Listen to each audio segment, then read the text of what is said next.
in one way or another.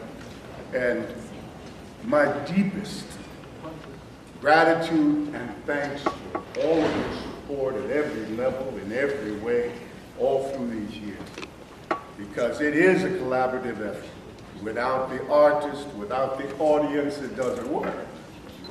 So today, last night, today now, is a glimpse at some of those artists that have been working in the programs on their own, that have come to Rovi on occasion and said, we'd like to do something with you, or we'd like to develop something.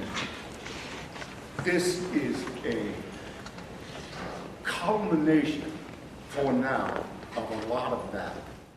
So again, wanted to thank those people in particular.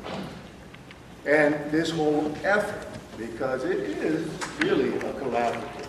There's a lot of celebrations going, and I get a lot of that.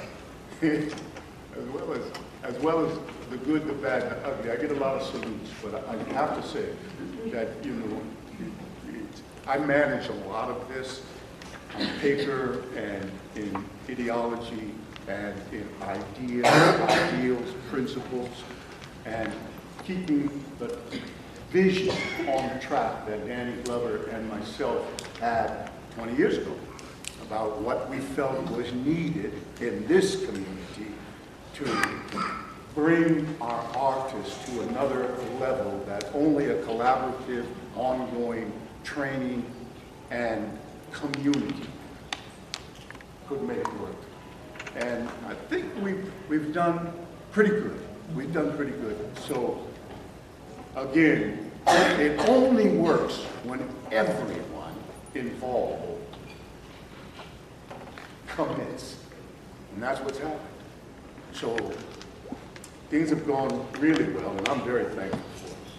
Paul Robeson was the inspiration. Paul, as most of you probably know, was all of the things that he was and more. A Renaissance man that spoke and sang in 20 languages. Can you even name 20? Right? That's a difficult one. To just even, and he spoke and sang and was such a beloved artist, athlete, scholar, linguist, singer, stage actor, lawyer, activist, and at the end, a humanitarian. And that's what drove him, the brotherhood man. And that is, too, what guides the Rovi Theater Company. The whole idea that even though this is focused on black experience,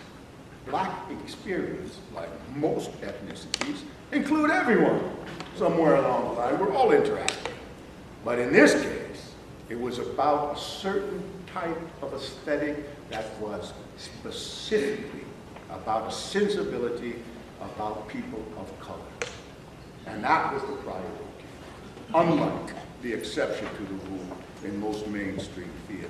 And I think y'all know what I'm talking about. So, this is what we've tried to do. This is what we've worked for and continue to work for. Again, there's a lot of hands in this pot for 20 years.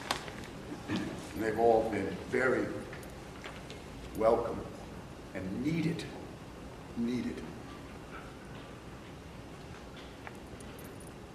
Should thank our board of directors, our board of, some of them are here, yes? Please stand if you're here, the board of directors, Rovi's board of directors.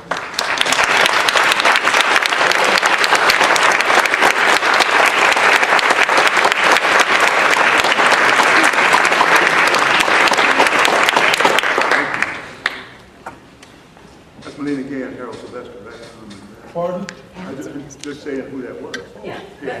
Okay. There's more, but they're not here right now. Our board of advisors, that's a whole bevy of people, including yourselves. Probably should leave it like that, yes, for a minute. What you're about to see is a culmination of all those efforts in a kind of microcosm. Leave something to your imagination because the production values are minimal because we have so many pieces of work. But you can fill in a lot of blanks, I think. All right? We should close those doors, and we can get started.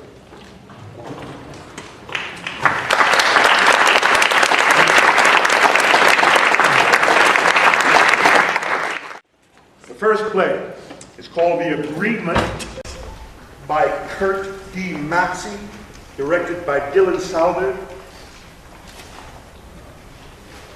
Anthony Pellegrino and Sean Fuller are the actors. Here we go.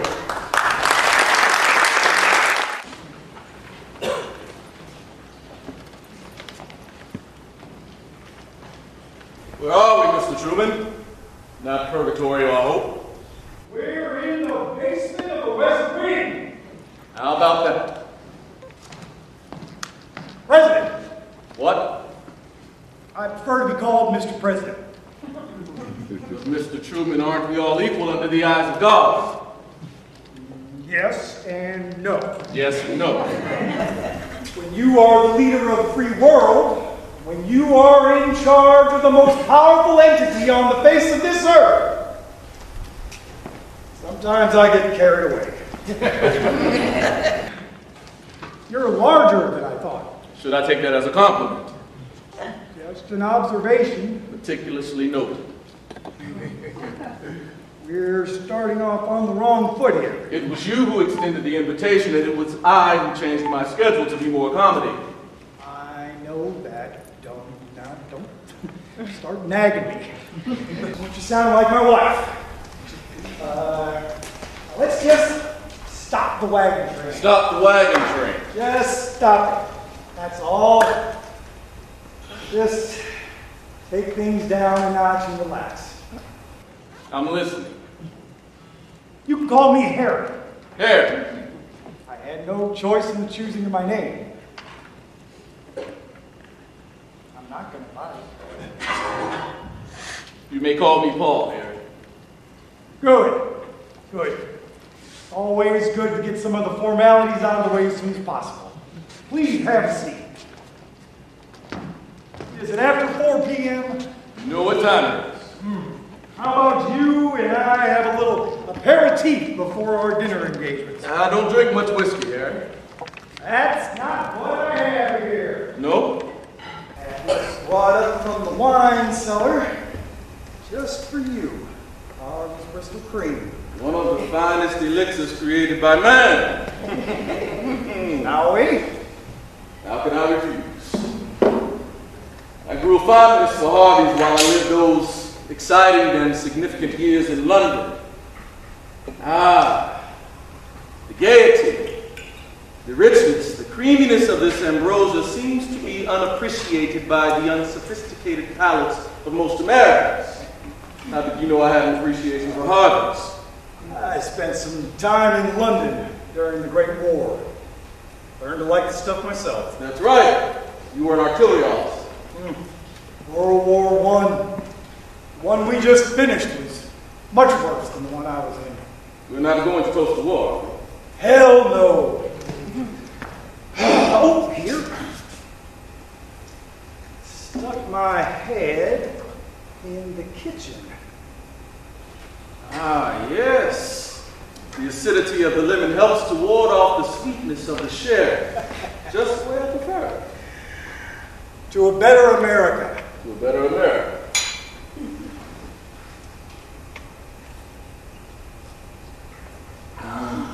Yes. You know, when Bess and I are in Independence, Missouri, she'll occasionally have a sherry with me at the dinner table. What about when you are here in Washington? Well, that's a horse of a different color. Hence you have this office of seclusion. Better believe it. A man should always have a place where he can privately think and drink. Exactly. How was your day? Busy. I had to attend several busy meetings on the crusade against lynching, of which I am founder and leader of. I'm aware of that, Paul. Thank you. Sounds like you're some sort of president. I had a slightly slightly nerve-wracking breakfast in Alexandria, Virginia this morning. So I heard. Just what did you hear? Some folks wanted to tar and feather you. The daughters of the American Revolution need to realize the times are changing. Did you know I was there? Well, the servants and the kitchen staff covered. I see, said the blind man. Most mornings when I wake up, I wish I was still a Missouri judge, not even a senator. That damn Roosevelt had me on one hell of a short chain. I'm sure he did. Why is that? Well, Mr. Roosevelt, President Roosevelt, or should I call him Frank? Say whatever you want.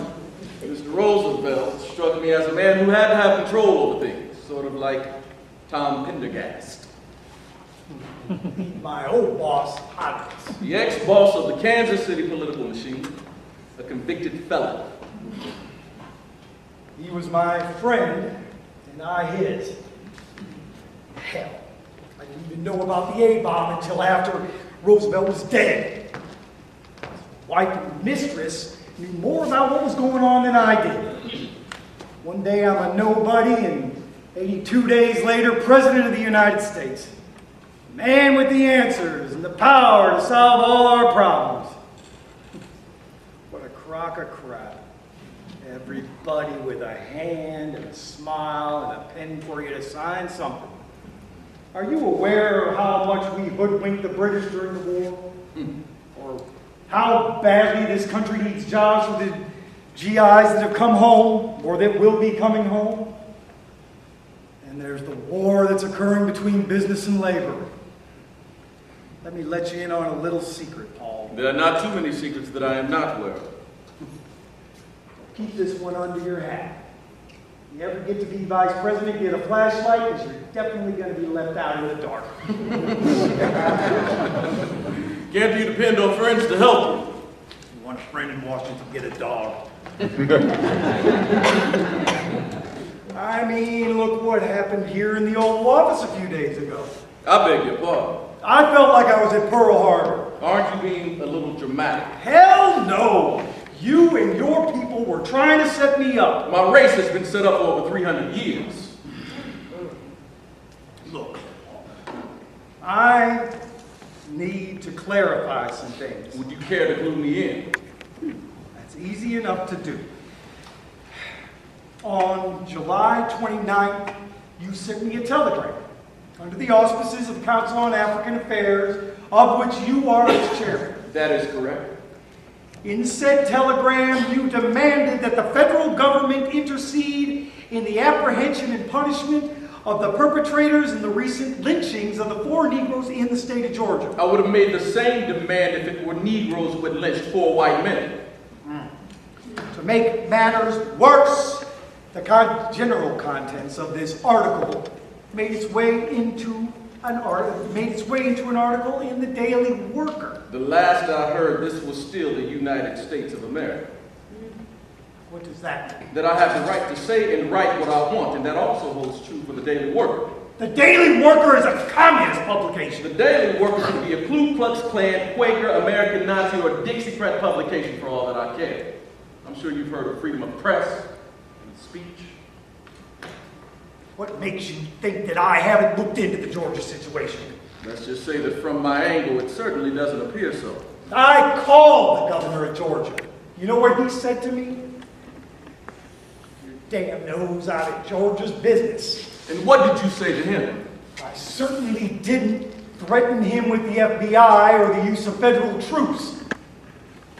That's not what I have stuck in my gut today. What stuck in your gut is the meeting we had in the Oval Office on the 23rd of September. A waste of time if there ever was one. I know I have a temper, but please hear me out. You didn't hear me or the delegation out. Hell, man, you threw us out. For that, I apologize. Have some more hearts. We'll get on with it. On September 19th, you sent my advisor, David A Niles, very long and detailed telegram. which was totally uncalled for. Totally uncalled for. A simple phone call would have been enough. Oh no, Mr. Truman, it would not have been enough. Don't you, what do you mean it wouldn't have been enough? How wouldn't it have been, did you have to show up? Oh, did you have to show up with all these people? John Second Stack of the Chicago Defender, Mrs. Harper Sibley, United Council of Church Women, Rabbi Irving Miller of the American Jewish Congress, Dr. Joseph Johnson, Dean of Medicine, representing the Southern Conference of Human Welfare, Dr. Max Yergman, Dr. William Yegeman, Dr. Charlotte Brown, and Congressman William Lawson of Chicago. Here's the kicker. In the telegram, quote unquote, brief statement containing main points the committee wished to discuss will follow. Paul Robeson. That's not how things are done around here, Paul. I am not your boy, Mr. Truman. I don't take marching orders from you or anyone else. Don't you think it would have been better if you and a few committee members could have come and met with me in the context of a little more privacy? Like the Blair House. No. A private residence where reporters aren't around. A place where you and I and a few committee members could sit down and agree to disagree. Then what? We would start working on a plan. A policy designed to decrease lynchings in this country. Lynchings need to be eliminated and dealt with by the full power of the United States government. Says who? Don't you have any morals or principles? Morals and principles don't get votes, don't get legislation passed. What are you saying? Votes do. Do you think the House and the Senate are actually really capable of passing an anti-lynching bill?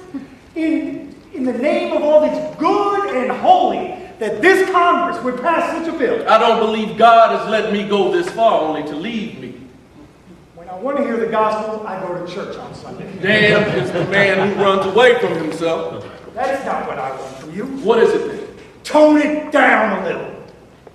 You're making a big attraction of yourself. Activist, actor, singer, potential politician. You forgot linguist, all-American athlete in college football, Phi Beta Kappa. Oh, and one of the first Negroes to play and star in professional football. My memory isn't as good as yours. I have no interest in running for public office. That's fine with me. But it does seem strange how much time you're spending with Henry Wallace and the Progressive Party. Are you trying to intimidate me? I don't have to, Mr. Robeson. But it does amaze me how you're spending so much energy to support a political party that has a snowball chance in hell of taking over the White House. Our political system is corrupt to the core and needs to be changed. Maybe. But splitting up the Democratic Party is not the solution. The wolves are lurking out there in the woods. You have no idea how much the Dixiecrats want to disenfranchise the American Negro. And there's a fresh crop of newly minted conservative Republicans truly bent on changing the foundation of this great democracy. They will turn brother against brother to get a vote. You paint a very moving and bleak picture, but I am not impressed. The American Negro has given this country his loyalty and blood only to receive empty and broken promises in return. As for me, I intend to be critical of your administration like white on rice. My voice shall not be silenced by you or anyone else in this country. Don't count on it. As I said in the Oval Office, if this government doesn't address the problems of lynching, the Negroes will. Do you know who came down here the next day, what's that fancy word for Do you mean genuflected? That's it. You do it all the time in those Shakespeare plays. Who do you think is down here with sweat on his brow and slightly out of breath? He's your number one fan. It matters not to me. J. Edgar Hoover. Shows me a file must have been 10 inches thick.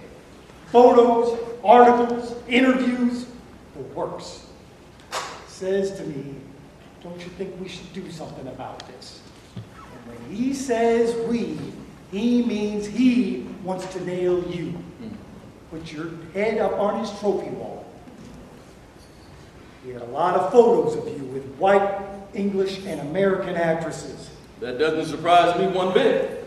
He's persecuted Negroes for far too long. You should fire him.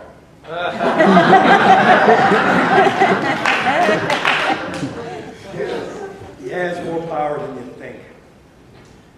You know, old Tom Pendergrass once gave me a word of advice. He said, better to keep your enemies close at hand rather than have them banished to an isle. Easier to keep an eye on them.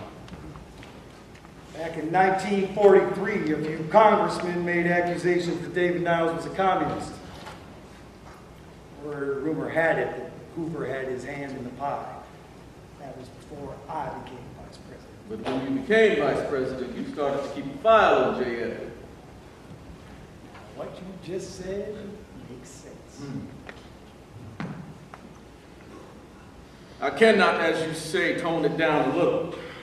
I must use my voice and stature as a clarion call to show the injustices and discriminating practices rained down upon my people as if they were Noah on the ark. That's right, your father was a minister. And so is my brother. What does the ark have to do with any of this? I'm talking about you giving me a little more room to maneuver in the political landscape. It can't be done. It can't be done, or do you mean you won't do it? Take the even, take the odd. We will not bend to your wishes, Mr. President. Sit tight for a minute. Just give me a moment. Hell, I can't tell you how many folks in my family before the Confederacy. Hell! When my mother visited here, she refused to sleep in Lincoln's bed, let alone look at the room. Before I shipped off to France, one of my commanding officers took me in his office for a little chat. Harry says, things aren't the same in the States as they are over in France. With regard to the Negro, you know that, don't you? Wonder of wonders. How many times has the Negro been dragged into the white man's wars? How many? I would imagine all. You're damn straight. And once the war is over, we're treated worse than ever.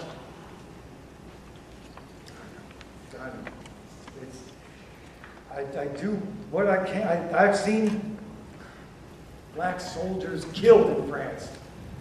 I've seen black farmers lynched in my home state.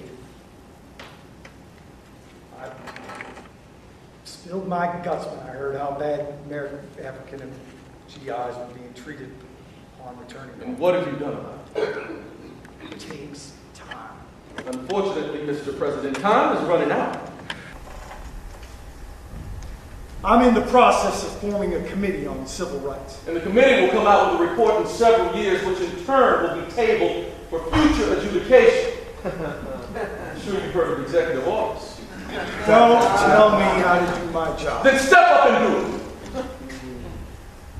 You know, old Tom had another piece of advice for me. You sound like he's Socrates.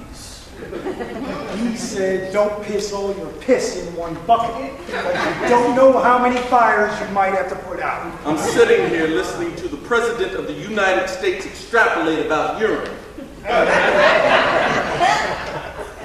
Can't shove executive orders down the public's throat just because they may be a bunch of ignorant jackasses. How dare you speak about lifting so lightly?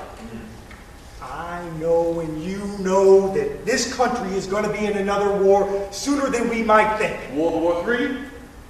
If there is another war, it won't be started by our brothers in Russia. The point I'm trying to make is that if there is another war, not World War III, a little war, okay? I plan on fully integrating all branches of the armed services, treating all servicemen fully equally. And how do you plan on doing that? I'm the goddamn commander-in-chief. I'm going to do it by executive order. But not lynchings. How poor are they that have not patience? What wound did ever heal but 5 degrees? You quote Shakespeare and Iago at that. Thought it would catch your attention, I'm impressed. but you can't schedule a series of concerts without political interviews or commentary or extended. I haven't seen any pigs flying as of late. Have you? You know, most folks think New Jersey has good racial relationships with its Negroes. But like Sporting Life says in Porgy and Bess, it ain't necessarily so. It is in Alabama and Mississippi, but there's always room for improvement. Wouldn't you agree? Fairness is difficult to achieve. Therefore, always leave room for improvement. When I was a student at Somerville High School, I lettered in baseball, basketball, football, and track. No matter the sport, I could always hear the word coon echoing in the stands. I sang in the chorus, performed in Julius Caesar and Othello. I got along with most of the kids at the school, but the principal, he had an apple. Although I was at the top of my high school senior class, no one told me about the 4-year competitive examination scholarship for Rutgers University. Bastard. I do hold myself as some importance because I am a proud man. You must have found out. Why is that? You did go to Rutgers on a 4-year scholarship. The maid who worked for some rich white folks told me. I can't tell you what some of my fellow Rutgers students tried to do to me. From dog and human feces in my gym locker to false accusations regarding my character. Believe me when I say college was much worse than high school. It's time to leave. I guess you want me to go out to California, sing some monthly concerts at the Hollywood Bowl, do a few movies, play a sharecropper or a butler. They still like you out there. San Francisco, Honolulu, Scarlet's Wine and Sunshine. Doesn't that sound appealing? Let me tell you about California. There's a godforsaken town out there in the middle of nowhere named Fresno.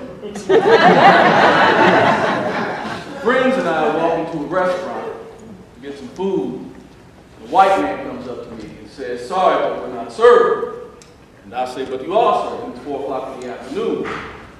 He makes a step towards me and I to him. And my companion says, "We better watch ourselves. This town is bad news." While I walk back to the car, I realize how deeply racism truly plagues our country. I might as well have been in South Carolina. I'm going to stick on you like fly on fly paper. So be it. An itch I can't scratch. Something like that. Do we have an understanding, Paul? Yes, sir. To agree to disagree.